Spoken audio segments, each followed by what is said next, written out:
Lembrando que o país todo está falando a respeito do chamado Outubro Rosa, que é uma força da sociedade brasileira, do interesse público, para que as pessoas possam tratar de uma doença que é o câncer de mama. Agora há pouco, inclusive, o nosso repórter aqui, o Décio Caramico, fez uma ampla exposição a respeito disso, trouxe, inclusive, pessoas para explicarem para a gente como é que isso pode se desenvolver, para que todo ano essa doença possa ser tratada melhor.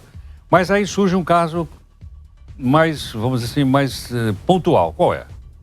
Desodorante pode ou não causar câncer de mama? Isso é fato? Isso não é fato? Para isso, nós pedimos a gentileza da doutora Renata Capanema Saliba Franco, que é mastologista da rede Mater Dei de Saúde. Doutora Renata, muito obrigado por atender aqui o Jornal Nova Brasil. Bom dia, Heródoto. Muito obrigada pelo convite para vir falar aqui nesse Outubro Rosa sobre o que a gente mais estuda, que é o câncer de mama. Então, primeiro passo, doutora Renata, procede ou não o fato de que há suspeita de que desodorante possa causar câncer de mama?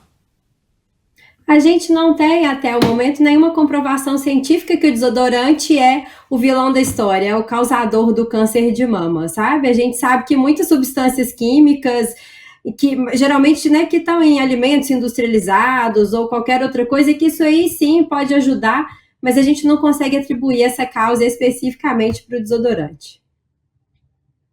Então, acho que precisa ficar bem claro isso, até para as pessoas, doutora Renata, não ficarem assustadas, né? De estarem utilizando de um desodorante. Sim, não, então na verdade o que a mulher tem que pensar que questão de fatores de risco para o câncer de mama, eles são vários, mas a maioria deles são relacionados a estilo de vida.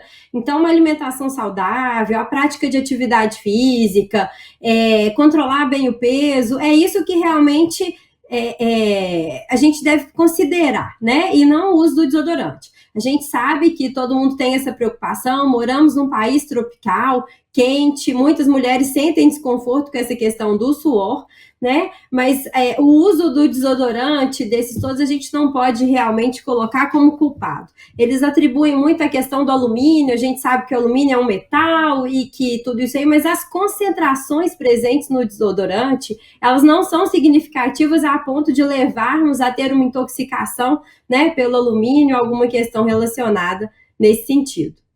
Lara Vital. Bom dia, doutora, tudo bem? Obrigada por atender a gente. A minha dúvida é a seguinte, quando eu era mais nova, tinha um mito de o problema não é o desodorante em si, mas o desodorante roll-on e não o spray. Aí a minha pergunta é, tem alguma diferença entre os dois e realmente existe um grau de que possa influenciar mesmo em você desenvolver algum câncer de mama? Não, na verdade a questão que eles falam desse desodorante antitranspirante é que a intenção dele é reduzir mesmo essa questão do suor, né? Mas tanto faz se é aerosol, se é creme, se é roll-on, isso aí independe, sabe? É mesmo a via de aplicação que é a preferência da pessoa, mas relacionada ao risco de câncer de mama, não. A gente deve dar preferência para aqueles desodorantes que não contêm alumínio, isso aí é orientação geral, mas não é que isso vai ser causador de doença. Eu acho que seria interessante que você, com o seu conhecimento técnico, ressaltar o seguinte: e o exame preventivo? Perfeito, Heródoto. O que a mulher tem que saber, ela conhecer muito bem o seu corpo. Então, a mulher, ela precisa de ter o hábito de olhar no espelho, olhar se a mama está com o aspecto normal, se tem alguma alteração da pele, se o bico do peito foi para dentro, ou se ela tem algum nódulo na axila, que a gente chama de íngua. Esses são os sinais mais comuns de câncer de mama. Tá? Então, a mulher tem que conhecer seu corpo, é isso que a gente fala quando fala tanto de autoexame. Mas o que faz o diagnóstico precoce do câncer de mama é a mamografia.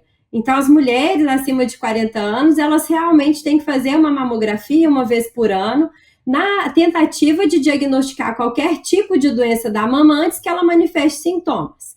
Então, quando eu percebo um nódulo, geralmente esse nódulo já tem 2 centímetros. E a mamografia detecta uma alteração de milímetros, né? Muito antes que ela realmente dê sintomas. Então, essas seriam as minhas principais orientações. A primeira é que a mulher conheça seu corpo, conheça sua mama, e que se ela perceber qualquer coisa fora do normal, que ela procure assistência médica imediatamente.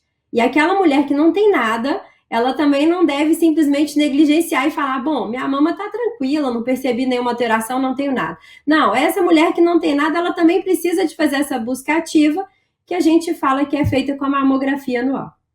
Perfeito. Doutora Renata, muito grato pela gentileza. Obrigada, bom dia, espero ter esclarecido.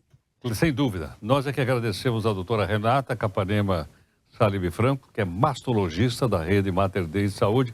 E o ponto principal, Robson, vamos repetir um pedacinho, que é sobre essa questão, para até desmentir essa história do desodorante.